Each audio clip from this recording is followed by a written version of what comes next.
Selamat berjumpa dalam Bina Iman kali ini. Saudara, betapa pentingnya ucapan kita. Karena kata Tuhan bahwa dosa itu banyak terjadi oleh karena ucapan. Dan dalam Injil Matius dikatakan bahwa kita akan dihakimi, dihukum. Bukan hanya dalam perbuatan, tapi juga dalam perkataan. Karena itu ada peringatan dalam 2 Timotius 2 ayat 14. Ingatkanlah dan pesankanlah semuanya itu dengan sungguh-sungguh kepada mereka di hadapan Allah, agar jangan mereka bersilat kata. Karena hal itu sama sekali tidak berguna, malah mengacaukan orang yang mendengarnya. Ini satu nasihat di mana dikatakan ingatkanlah dengan sungguh-sungguh. Jadi ini hal bukannya perkara kecil. Kata-kata itu karena manusia ini adalah orang yang bersosialisasi. Dan biasanya sosialisasi paling banyak dilakukan dengan perkataan.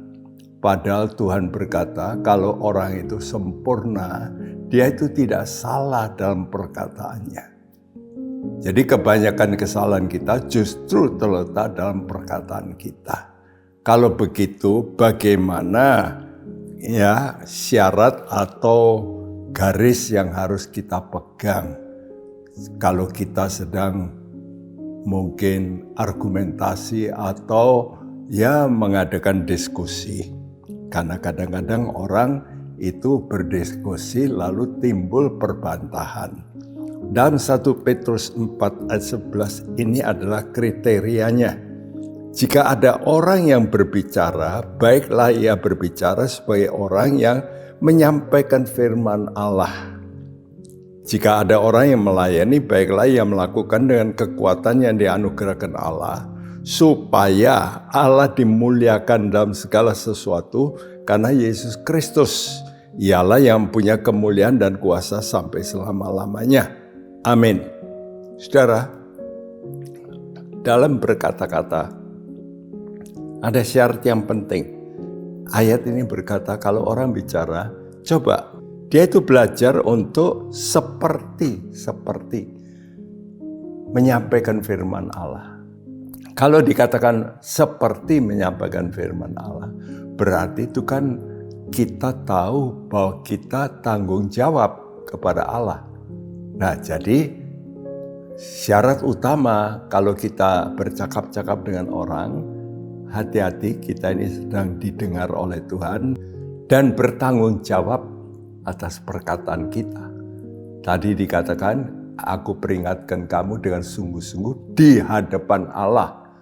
Bahkan Paulus juga berkata bahwa kalau dia menyampaikan kata-kata, itu selalu dia sepertinya di hadapan Allah. Jadi ada Allah yang sedang mengontrol ucapannya. Ini syarat utama paling penting. Yang kedua, tujuan dari ucapan-ucapan kita itu tujuannya apa?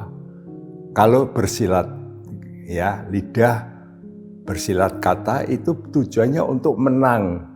Jadi untuk kemuliaan hebatnya diri. Padahal Tuhan berkata di sini supaya Allah dimuliakan dalam segala sesuatu.